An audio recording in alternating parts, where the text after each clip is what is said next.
Salut, c'est Trado, je suis content de vous retrouver pour la mise à jour de l'analyse technique du CAC 40 au programme, l'analyse de la séance de lundi, la préparation de la séance de mardi, un backtest, quelques plans de trade et également l'analyse technique rapide avec un setup qui vient de se déclencher qui pourrait vous intéresser sur Soprasteria. Donc ça va faire une vidéo plutôt longue, je vous invite à bien regarder le chapitrage en dessous de la vidéo pour aller directement à la section qui vous intéresse si vous êtes limité dans le temps. On commence donc par le CAC 40 qui a continué de progresser. Bon, c'est un peu symbolique, 0,15%, mais il faut savoir que nous sommes sur des niveaux très importants. Regardez ça en fait. Quand on remonte sur les données mensuelles, on voit que nous sommes sur des niveaux qui n'ont pas été atteints depuis le début des années 2000.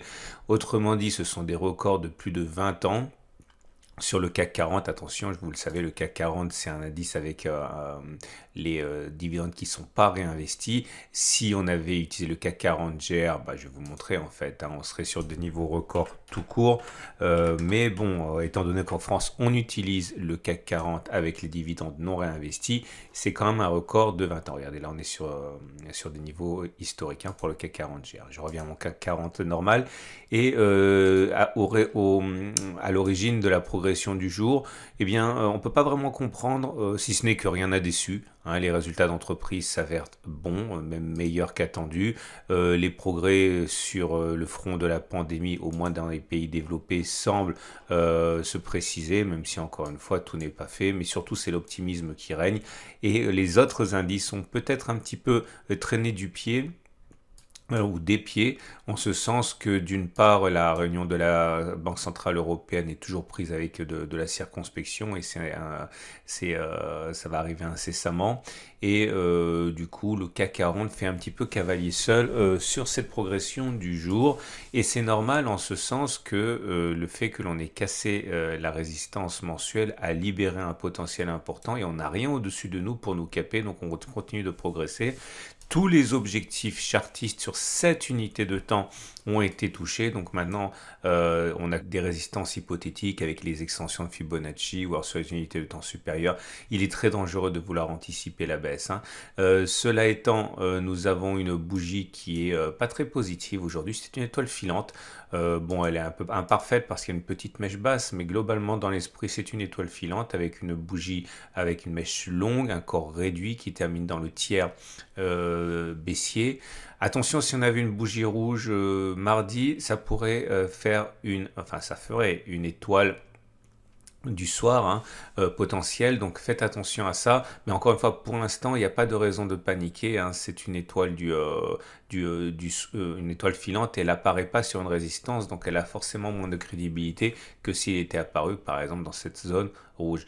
De la même manière, attention à cette résistance mensuelle puisque comme son nom l'indique c'est une résistance qui sera effacée éventuellement à la fin du mois. Pour l'instant on peut tout à fait avoir une sortie pendant le mois et une clôture dans la résistance voire en dessous de la résistance à la fin du mois. On a 10 jours pour clôturer au-dessus de la résistance mensuelle et valider sa cassure, c'est pas encore le cas.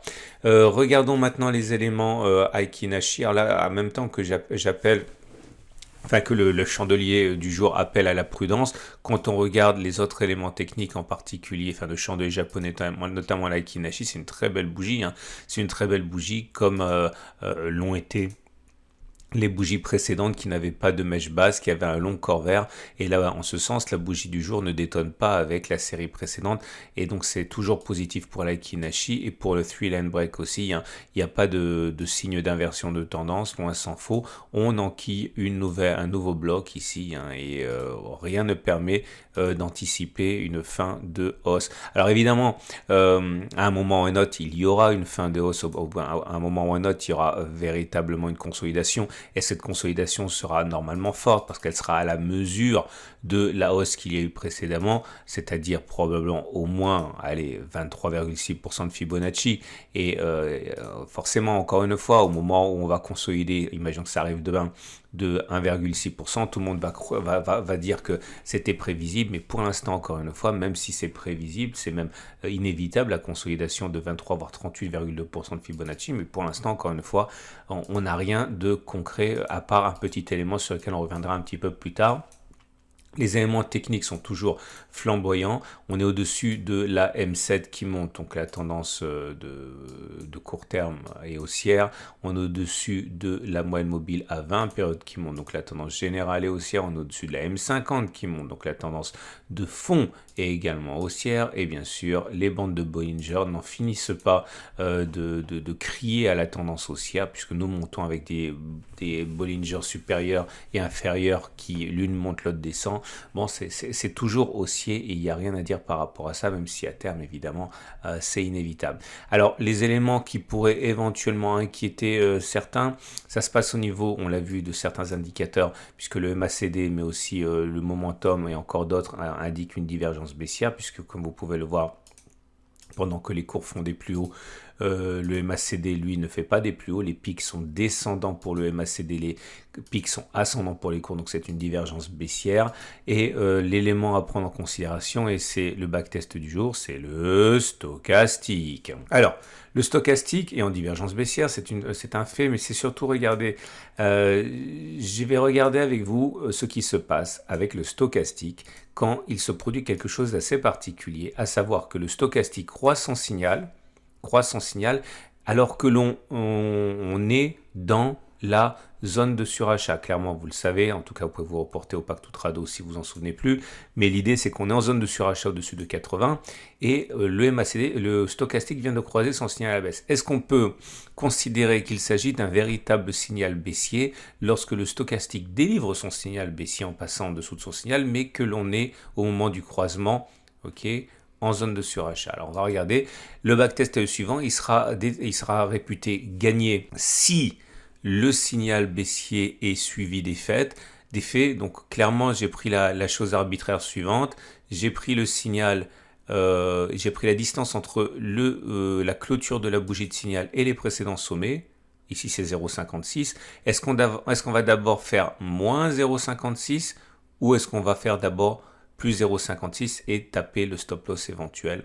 Et c'est ce qu'on va regarder. Donc la première occurrence, c'est un succès. Ok, donc le stochastique a bien fait son travail, il a croisé son signal sur cette bougie. Est-ce qu'on a d'abord fait plus 0,56 ou moins 0,56? On a fait même beaucoup plus, on a même fait 2,8%. C'est un succès. Une autre bougie ici avec également un succès. Le signal a été donné ici, on est toujours dans la zone de surachat. Est-ce qu'on a d'abord fait le sommet, la distance au sommet qui est de 0,87, ou est-ce qu'on a d'abord fait moins 0,87, on a d'abord fait moins 65, donc c'est un succès également. Mais regardez ce qui s'est passé là. Le signal a été donné sur cette bougie. On prend la distance au sommet le plus récent.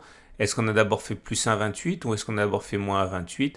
On a d'abord fait plus 1,28, hein, puisqu'on est, enfin c'est même, oui, on est venu le faire sur cette bougie. Donc c'est un faux signal. Et c'est un échec, et là aussi c'est un échec. Bon, maintenant on va dérouler, ça va aller plus vite. Je vais enlever ce dont je n'ai pas besoin parce que ça ne sert à rien, ça prend de la place et ça enlève de la visibilité, et voilà. Donc encore un succès, un échec, un succès, 3 échecs, un succès, encore un succès, un échec, un deuxième échec, un troisième, un quatrième, un cinquième, un sixième, un septième échec.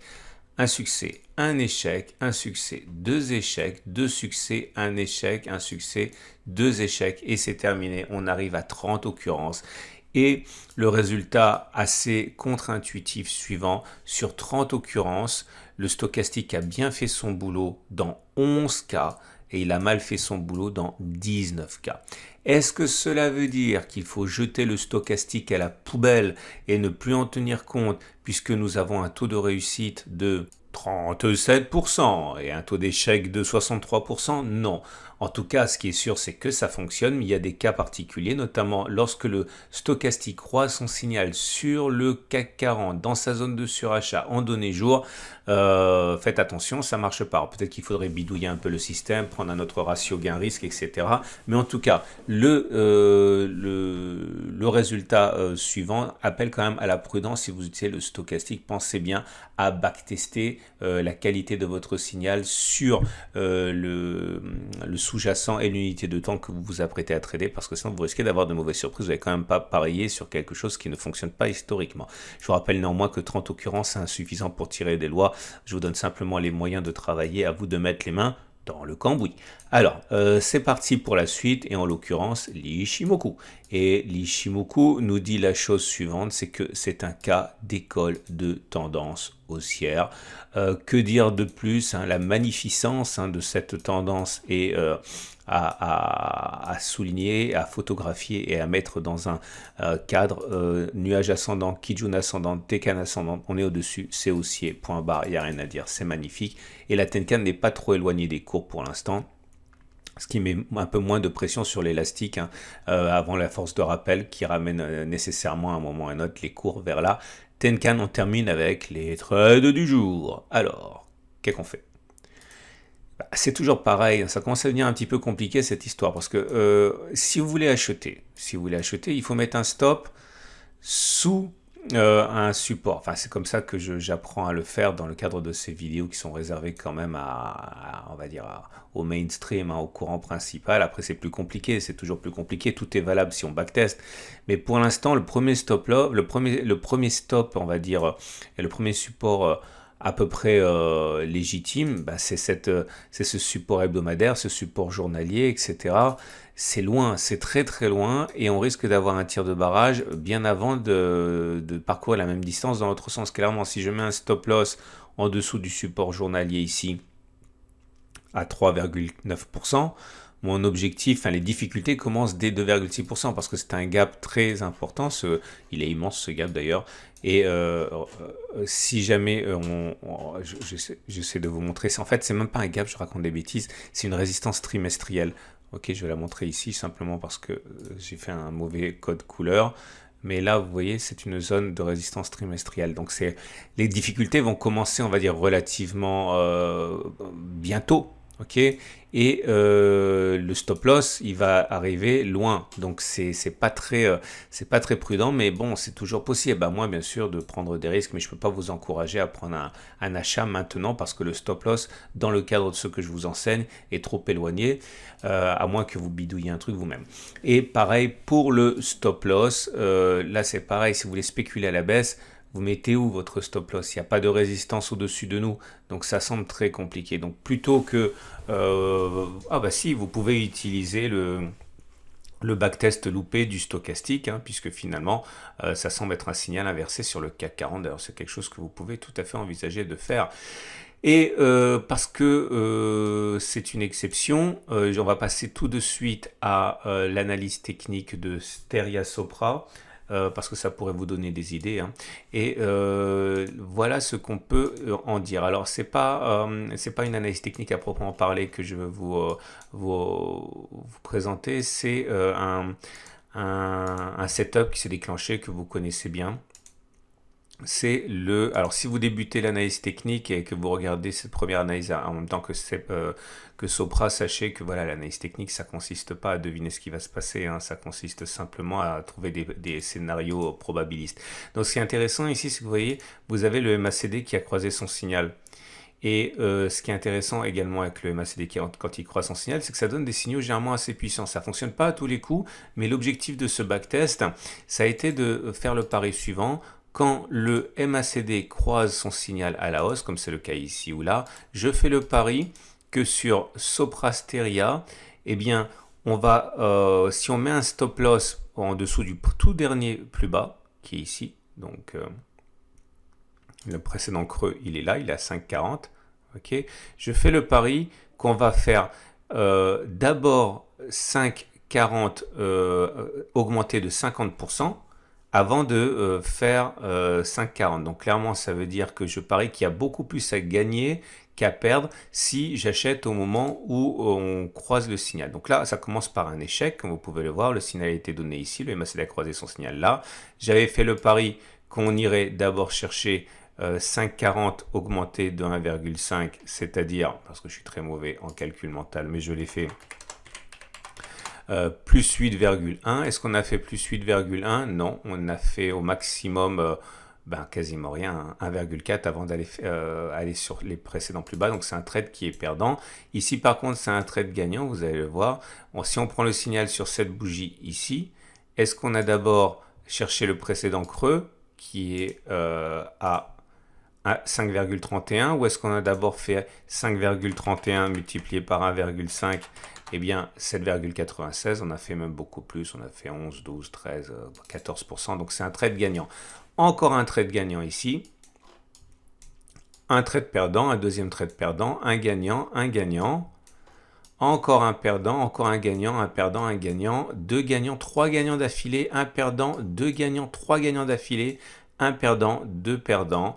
Et je me suis arrêté à 20 parce que l'objectif c'est simplement de vous donner des pistes, à vous d'aller plus loin pour approfondir et faire que ce backtest soit légitime. Mais en tout cas, pour l'instant, on arrive à, si on part du principe que l'on gagne 1,5 fois plus quand on gagne que l'on perd, eh bien on a 12 fois un trade gagnant à 150 et 8 fois un trade perdant à 100, autrement dit un système très profitable avec 2,25 de profit factor. Clairement, ça veut dire quoi? Ça veut dire que si ce backtest était valable et que l'opportunité se présentait 100 fois, eh bien ça vaudrait la peine de prendre ce trade à la hausse en mettant un stop loss à 7,5 et en visant la bagatelle de 11,25, c'est-à-dire en visant les 164. Attention, évidemment, hein, quand on risque de perdre 7%, il faut adapter sa position. Et attention, je ne suis pas en train de dire que ça fonctionne à tous les coups. Je suis en train de dire que sur 100 trades, c'est un système qui mérite d'être